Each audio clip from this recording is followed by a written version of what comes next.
Hey, welcome back. Another day, another vlog. Great to see you all again, wherever you're from. Over from the podcast, Facebook, Instagram, YouTube, wherever you are listening from. Welcome to today's show, Wednesday. A lot happening today on the tech side. There's some big announcements we're going to get to. This week's video, to be honest with you, just crashed and burned last night. Up at 4 in the morning in Queensland time, and I think by about 9 o'clock last night I was crashed, which equates to about 9:30, 10 o'clock. So I was just done. I was sitting down sorting out some stuff, but I looked at some photos and just went, nah. I was falling asleep and I said, nah, I'll do some more. I'll have a big crack tonight. I've still got a couple of days to get that out, so I should be all good on that. So looking pretty good for the video. Shouldn't be. I said there's not as many photos. I'm halfway through them already. I did a bit of pre-work this week earlier before I flew up. So it's looking pretty good in that regard. Not a lot on that. Just spent this morning. I am starting to go through gear. Start packing my fishing bag, clothes and gear, and sorting out stuff. We've got a fair bit of stuff to sort out. I've got to go through lures. I've got to mark boxes.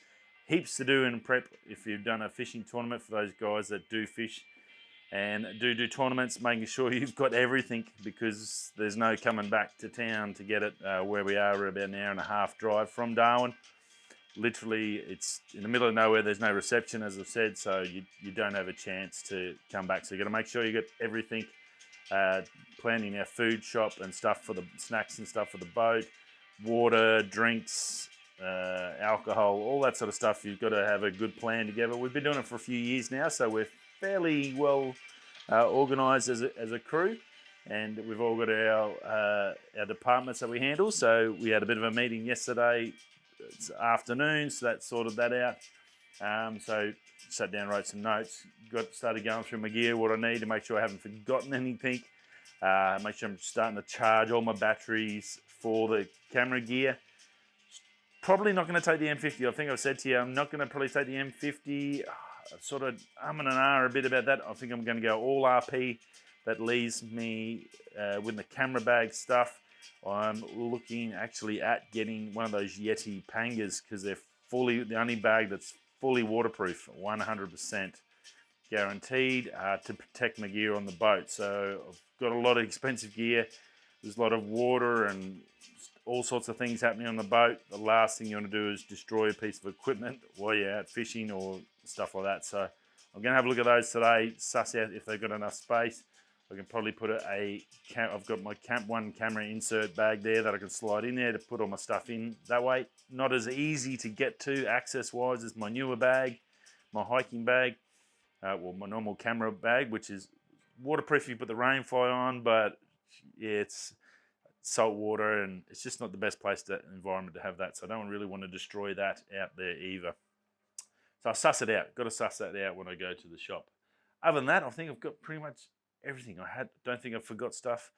I've got to go and label some stuff, just normal prep stuff. So we're looking pretty good, actually. After you do it a few, 3 or 4 times, I think you sort of know what you got to do in your head and what you got to have. So generally you don't forget too much, but it's always good to double check before you go. Now the same said for your hiking and your photography stuff.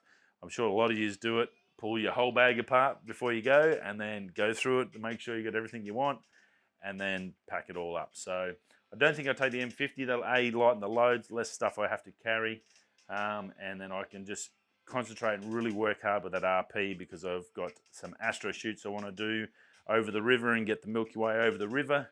I looked at that last time had it all set up for last year. It was going to be good, and this year it should be good as well. I said it's a really dark site, so there's no sort of external light that should mess anything up.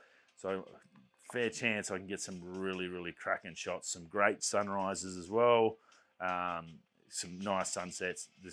I'm really looking forward to as well as the fishing, to get some wicked shots, and hopefully I can show them to you down the track. So very cool. Now let's get into the news side. It's a big show. Look, I'm going to start off with the biggest news of all today. Probably overshadowed the camera side, but let's just talk Apple, get that out of the way. The event was announced. We've been waiting. We knew something had to come. People were talking about the development conference as being a release. As I said to you, I think last week, I never thought that was really going to happen. It just doesn't make sense. It's all about developers there and their stuff, the developer side. It's not a product release sort of a show, that one in June on the 7th to 11th. Well, April the 21st here in Australia, it's 3 a.m. in the morning. Sensational. So I'll be actually out fishing. So that's probably not good for me. Yeah, so look, it's all going to be happening. Big release they say is going to happen is that iMac. They're talking about at least a 24-inch. Mate, there's 2 model numbers there that have been sort of leaked through the different backdoor things that they find. But yeah, 24-inch in the multicolor variety. Is it going to have the M1X that they're all talking about and be a super mega powerful beast? Well, I think we'll find out. It's not long to find out, but it sounds like we've got the new iMacs are coming back in the multicolors. Would have been good if they could have done a clear back instead of the metal back. That would have been pretty cool to be able to see all the internals like the original iMac. Maybe they can bring out a special release, or one of these aftermarkets like D-Brand or something can make a custom back. That would be cool. Or one of the big YouTubers, if you're out there, that'd be cool. Why don't you get one of these suckers, pull it apart and put a clear coloured back on it. I think that would look pretty funky in that new square shape form. Should be able to do it, I think. But yeah, nowadays technology, pretty cool. So yeah, very, very nice. Other than that, just the normal stuff they're going to have out. They've been dropping cases. Probably see iPads, and won't be phone stuff. It'll be more so Macs, MacBook. Will we get another laptop? That should be in this show as well. So there's a lot to happen. But yeah, 21st. We'll find out. Once I get back in the land of the living, I'll be able to report on that and let you know what has come. If you haven't already seen it, or you probably would have heard there'll be 50 billion other YouTube videos out there about it. I'm probably going to miss this one, unfortunately, but you get that. I'll be out fishing. They're working. Now, also, Apple big news, or big rumored news, LG and Magna. Magna's a parts manufacturer, car manufacturer, a big company that you don't hear from as a car brand, but they actually make a lot of the stuff in the background for these big companies. Well, they're teaming up with LG apparently, and they're close to a contract with Apple for the Apple car. We've long heard the rumors. We heard about Hyundai and all those other things. It doesn't look like that all seemed to fall apart because they all wanted their logo on the car. Well, it looks like Magna can do the car stuff, LG can do the tech stuff, screens and other bits and pieces, and then Apple can come through and do all the finishing touches and the control systems on it. So, look, sounds like a feasible thing. If it does all get locked away and done, this Magna is a massive big company. Sounds like they can easily achieve what they need to do and give the quality that I guess Apple requires. They're not going to put anything out there that's cheap and nasty. So should be pretty cool, and I think we're still a fair way off. Obviously, they're still working out who they're going to work with, so they haven't got anything underway as you might think they might have. They might have the operating system sort of being worked on, and now need a physical form to slide it all in together. So maybe at least a couple of years, maybe 2025. That sounds like an idea before we get a concept or something like that, but looks like it is still on the cards. Now, Canon, we talked about the R3, the photo release dropped of that. Well, it all got announced yesterday. Not only did they announce the R3, but the 400, the 600mm, and that 100 macro all got fully released. They're now currently on pre-order and sale across the globe, so you can order those. Price I got was wrong yesterday for that 400. That's actually the 11,999, and the 600 is 12,999. So still 12 and 13 grand respectively. Big bucks. That 100 macro looks pretty cool. That spherical aberration adjustment knob that we talked about. Originally, no one knew what it was. Well, you can adjust the level of bokeh in the background, and I watched Peter McKinnon's video on it. He did a release on the lens, and it's actually quite interesting that you can keep the focus on your subject, and then you can have the ability to blur out or sharpen that background image. Very cool tech. I'm sure, especially with that macro, it gives a lot of fun. That'd be fantastic for portraiture stuff and product stuff as well. So very, very cool little tricky little bit of gear, that one. And I think that'll go well. And that's about, I think, $1,200 US. So that's probably not too bad. It's probably a lens you're going to use a hell of a lot more than the 400 or 600. And you can actually possibly afford without selling your firstborn child. Like the other two. But look, those 400, 600, they're specialist bits of kit. They're your big time wildlife and sports photographers. That's their business. That's what they run. Oh, it's hot on here today. So that's a tax write-off as well too. So it's a big dollar investment, and they're going to be, they make their pay on that. So that it's probably not too bad, I guess, respectively compared to other lenses. It's still pretty XY in it. So anyway, but they've been released. Now the R3, there's no real specs on that. All we got off them was it's between the R5 and the 1DX M3, which realistically is weird because the R5's a much better camera than the 1DX M3. I guess if you're a DSLR person, you'll probably disagree with me on that. But technically speaking, the R5 pretty much smashes the 1DX out of the park on most fronts. So a little bit weird in that regards. It's got the stacked CMOS back illuminated sensor. So that's a big thing, much like the Sony went to, and they got those amazing low light photography, and it's super fast readouts on it as well. It's a fantastic sensor, and it's done a world of good for Sony. Canon's now got this in. I think what that's going to do is pretty big deal. This camera is going to sell super hot. Mowing in the background. Apologies, we're getting ready. Got to get the house ready too before we go. 30 frames per second electronically. Dual pixel autofocus, that's getting an upgrade. It's got an IAF control, which they've used once before, and that's basically where you look will sort of take your focus location too as well. So you can use, by looking in your viewfinder, the ability to lock onto a target just by your focus. How that's going to work, is it just a gimmicky sort of a thing? I guess depends on actually how well it does work. If it works well and you can sort of just look at something and it gives you locked on focus, especially for animal and bird and stuff like that, so fast moving objects and sports, that actually may be quite handy. Whether you go to look at other functions or other stuff and then it throws off your focus, I'm not sure how.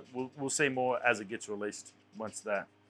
Now, it's weatherproof, similar to the 1DX. It's an integrated bottom handle on it. It looks robust, solid, a little bit smaller frame. Jared Palmer was saying, just obviously because it's got no optical finder in there, like a DSLR from the 1DX. It's a little bit smaller, looks a little bit more narrower, but looks solid and rugged. My 1DS M Mark II that I had, you could literally feel the quality in your hands. And when you get those big pro cameras, having one in your hands, it's hard to explain. And I'd watched a heap of videos, and before I got mine, I didn't understand. But once you get it, you go, yeah, I understand now. It's solid as a rock. This will be, they've done this before. The 1DX series was just rock solid, and this is obviously going to be just as good. So look, that looks pretty darn cool. Can't wait to see what happens and when it's going to get announced and when we come. And there's no dates or anything. This is a development announcement. We don't know sensor size or anything like that. We'll hear more as I find out. I will let you know. But yeah, it looks pretty exciting. I think, as I said before, it's gonna that sensor change is gonna mean one of two things. A, you're gonna have some amazing low light stuff. You're gonna get some super. It's gonna be able to super quick focus and adjustments and readouts. But the price of the R5 and the R6 is gonna have to drop because, well, this is between the R5 and that. The R5 is about a $7,000 camera here in Australia. The 1DX is a $10,000, so I'm assuming this is going to be around the $8,000 to $9,000 Australian mark. But I think what you're going to see is a lot of people that are in the R5 and the R6 series sell and upgrade to get the R3, because this is now, you now basically have a pro mirrorless camera that you can use. Once this gets released, even before the R1 comes out, this is like the next step up, and people are going to want that. People that have been in the R5 for the last 12 months are going to be looking like it's time to change up. Let's get that stack sensor back illuminated is going to make a big difference, and I think you'll see a lot of second-hand R5s come onto the market and R6s. I've already got it saved on me eBay just in case there's a deal, and the R6s have come down dramatically. I've seen a couple on there. They're under $2,000 now for a second-hand R6, which is a great price. That is pretty darn cool. So look, for us guys that can't afford the brand new gear and the top of the range, this is a great chance for us to get a chance to a sniff maybe at one of these amazing cameras. Obviously the R3 is going to be $8,000. You're not going to be able to fight that. That's a whole next level. And then the R1 is obviously going to be 10,000 plus here in Australia. So be ready for that. So lots there from Canon to suck in. This R3, I think, doesn't sound like it's gone overboard. They haven't announced like friggin' 20K or anything like stupid like that, like they did with the R5. I think a little bit more subdued sort of announcement, which is good from Canon. They've learnt their lesson. And yeah, looking forward to see more of that. That camera body looks amazing, so very cool. Now the Sony Xperia, we had the release of the new Xperia 1 Mark III. Look, it's a camera phone. It's a phone that's an amazing camera. Obviously Sony don't sell their phones here in Australia, which is pretty piss poor really, because these are really good. If I was going to swap to a different phone from an Apple, I would definitely be going to one of these. This looks pretty cool. It's got the autofocus, including the eye autofocus from the Sony Alpha range. So from that 7S 9 series and the Alpha 1, that autofocus is in the phone. That's ridiculous. Ridiculous. Fast moving objects you can lock onto eye autofocus, animal and human. That is amazing in a friggin' phone. Holy bundy. That is, yeah, that's game changing. If they started selling these again in Australia, literally this would be worth just having as a mobile camera. If you wanted a travel camera, this is your travel camera. The only thing it didn't have was that back screen, which is the Xiaomi did. So that was, yeah, what do you do? But this is pretty cool. It's 16mm. 2.2 12 megapixel camera. Obviously that's equivalence. 24mm f1.8 12 megapixel and 20 and a 105 2.3 to 2.8 12 megapixel camera for your zoom. So 20 frames a second photos, amazing. Obviously you've got all that autofocus. 60 frames per second autofocus AE calculation one, so it can do this crazy system where you can basically take 60 photos a second. It's obviously all digital and uses the Sony Magic to do that. It's still got autofocus and it uses autofocus and auto exposure to give you focus. Any of that you can't manually focus in between, but 60 frames a second. That's wow. That's pretty darn insane. 1.1 and 1.7 inch sensor on it, does raw photos. It's got a dedicated shutter button on the side, brilliant, again, goes Sony. Optical stabilization, it'll do 4K, 120 frames a second. It's got an OLED 6.5 inch, 21:9 ratio, cine widescreen, just more and more. It's a flagship, it's their best, it's got all the fun stuff. Dolby Atmos sound. It's a DualShock 4 controller, so you can actually mount this on your Sony PlayStation DualShock 4 controller and play games straight through the PlayStation Store on your phone. So, again, another pretty cool feature. As said, 4K 120 frames a second, 5G, Wi-Fi 6, 888 Snapdragon, so the best of the best at the moment. 4,500 milliamp battery. 30 minutes charge will give you 50% battery back. That's a big battery. It'll also reverse charge as well. It's IP68 rated and Gorilla Glass Victus screen. So the best of the best glass in scratch drop protection that you can get. No prices as yet. As I said, it doesn't happen in Australia, so I'll have to find out what it is in the States. If you guys are listening or watching from the States, a really good opportunity. And if you once travel does sort of open up again, and you don't want to carry a bulky camera, like you've realistically, something like this, with that tech, with that autofocus, this is your new travel cameras. There's the pocket cameras, your Olympus Tough Guards and all the tough ones, your Pentaxes and your Lumexes. Realistically, they die. That pocket camera's gone. It's now phone because they make great images. I'm getting some fantastic images out of the iPhone 12, and this is the next level. That autofocus in a camera, in a phone, is just crazy to have that. That's an amazing feature, and that Sony's done such a great job. Last but not least, look out for that. That is going to be brilliant. Last but not least, the new Skyline Gtr. Wow, Nissan Gtr Godzilla, the new 2020 version. It's been a few years since they've released the model. It's been released and dropped. Not much fanfare. It did have a release on the Nissan YouTube channel. Look, I would have liked to have seen an electric version option. Nissan, they've got the Leaf. They were in the front. They were in the forefront, and they were in the top of the pack. And that's like it seems like they've taken the foot off the pedal. This was a perfect opportunity to take the Godzilla name into the next century, or into the next where we were going with electric cars. Like these, we've seen the Tesla super ridiculous 0 to 418 second car. Like that's insane. Like Nissan used to be the fastest. It was under 2.8 seconds. It was the world's fastest to 100 for a while. It's lost that title now. It's beaten by electric car, and they've come out yet again with that. It's a 3.8 litre V6 twin turbo, 441 kilowatts, 6-speed dual clutch, auto trans, 20-inch wheels, Brembo brakes, carbon ceramic. No price as yet, and looking like a 2023 release. So look, it looks amazing. I love the GTRs. I'm a Datsun boy from when I started driving at 15, and I'll always be a Datsun boy. But I just sort of feel that some of these car companies are just, it's like they're hedging the bets.